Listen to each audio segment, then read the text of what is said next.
Halo teman-teman, jadi kami kelompok 3 yang beranggotakan saya Muhammad Irsyad Arifullah dan Sheryl Anggia Wadini dan juga Ahmad Fareza Adha dan juga Nindya Kustiani akan menyampaikan tentang vlog-vlog kami nih yang ada di Masjid Shirathul Mustaqim. Kenapa kami memilih Masjid Shirathul Mustaqim tersendiri? Itu karena kami melihat bahwa potensi yang ada di Samarinda itu banyak loh. Contohnya cagar alam budaya ini yang udah dinominasikan sebagai masjid tertua di Samarinda. Bayangin deh, tuanya itu sudah ngalahin nenek dan kakek kalian deh kayaknya ini. Dan kalau kita lihat-lihat ya, masjid ini luas banget. Kalian tau nggak? Kalau ini luasnya itu 625 meter persegi dan luas terasnya aja itu sekitar 16 meter. Nah, kalau mau tahu sejarahnya lebih lanjut, yuk check it out. Sebelumnya nih, kita cari terlebih dahulu di mana letak Masjid Shirathul Mustaqim.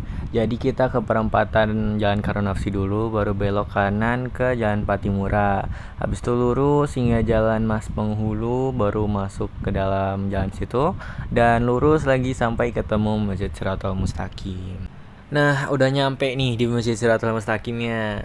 Yuk kita masuk dan saya akan menjelaskan tentang sejarahnya menggunakan 5W1H. Yuks.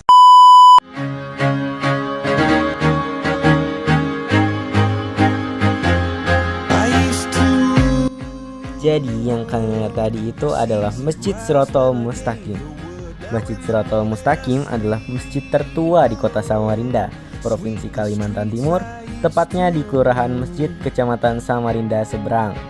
Masjid yang dibangun pada tahun 1881 ini pernah menjadi pemenang kedua dalam Festival Masjid-Masjid Bersejarah di Indonesia pada tahun 2003.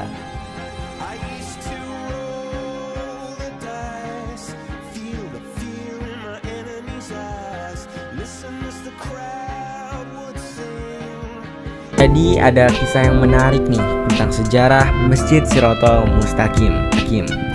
Jadi pada tahun 1880, Said Abdurrahman bin Assegaf dengan gelar Pangeran Bendahara, seorang pedagang muslim dari Pontianak, datang ke Kesultanan Kutai. Ia memilih kawasan Samarinda Seberang sebagai tempat tinggalnya dan ditanggapi oleh Sultan Kutai saat itu, Haji Muhammad Sulaiman. Setelah melihat ketekunan dan ketaatan Said Abdurrahman dalam menjalankan syariat Islam, pada masa itu Samarinda Seberang cukup dikenal sebagai daerah arena judi, baik sabung ayam pada siang hari ataupun judi dadu pada malam hari. Selain itu, peredaran minuman keras juga marak di kawasan Samarinda Seberang, sehingga menimbulkan keresahan warga sekitar karena bisa merusak citra Samarinda Seberang sebagai syiar Islam. Pangeran Bendahara dan tokoh masyarakat setempat berunding untuk mencari jalan keluar agar Samarinda Seberang bersih dari aktivitas itu. Dalam perundingan disepakati, lahan seluas 2028 meter persegi di sana akan didirikan masjid. Setahun kemudian, pada 1881, 4 tiang utama Sokoguru mulai dibangun oleh Said Abdurrahman bersama warga. Konon katanya, berdirinya 4 tiang itu karena bantuan seorang nenek misterius yang hingga kini belum diketahui keberadaannya. Kala itu banyak warga yang tak mampu mengangkat dan menanamkan tiang utama, dan mengangkat dan menanamkan tiang utama tersebut dilakukan oleh nenek misterius tersebut. Esok harinya usai sholat subuh, warga berbondong-bondong mendatangi lokasi pembangunan masjid. Seperti tak percaya, 4 tiang utama telah tertanam kokoh. Warga pun kaget, tapi tak satu pun orang yang mampu menemukan keberadaan nenek itu. Setelah itu, Said Abdurrahman dan tokoh masyarakat membangun masjid. Selama 10 tahun, pada 1891 atau tepat pada 27 Rajab 1311 Hijriah, akhirnya Masjid Shirathul Mustaqim rampung dari pengerjaannya. Sultan Kutai Haji Muhammad Sulaiman sekaligus menjadi imam masjid pertama yang memimpin sholat.